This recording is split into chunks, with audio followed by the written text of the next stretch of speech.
যে পুরুষের মনে যত মায়া সে তত বেশি পুরুষ। এক পুরুষের ঔরসে জন্মেছি, এক সহোদর পুরুষের সঙ্গে বেড়ে উঠেছি শৈশবে কৈশোরে, আর এক পুরুষের সঙ্গে ঘর বেঁধেছি, জীবনের সুখ দুঃখের পথ বেয়ে চলেছি, আর আরেকটি পুরুষের জন্ম দিয়েছি। এছাড়াও আমার আশেপাশে অসংখ্য পুরুষ আছেন যাদের সহযোগিতা সহমর্মিতা ছাড়া এগোতে পারতাম না। তারা কখনো দাদা, কখনো ভাই, কখনো কাকা, কখনো বন্ধু, কখনো সহকর্মী। তারা এটাই শিখিয়েছেন, জেনারেলাইজ করা যায় না কোনো জাতিকেই। তাদের সবাইকে আমার তরফ থেকে আন্তর্জাতিক পুরুষ দিবসের শুভেচ্ছা। যে পুরুষটি জন্মগতভাবে আমার কাছে এসেছে তাকে নরম মনের একটি লড়াকু পুরুষ মানুষ গড়ে তোলাই আমার লক্ষ্য।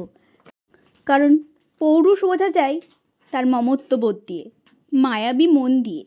যে পুরুষের মনে যত মায়া সে তত বেশি পুরুষ, অন্তত আমার কাছে।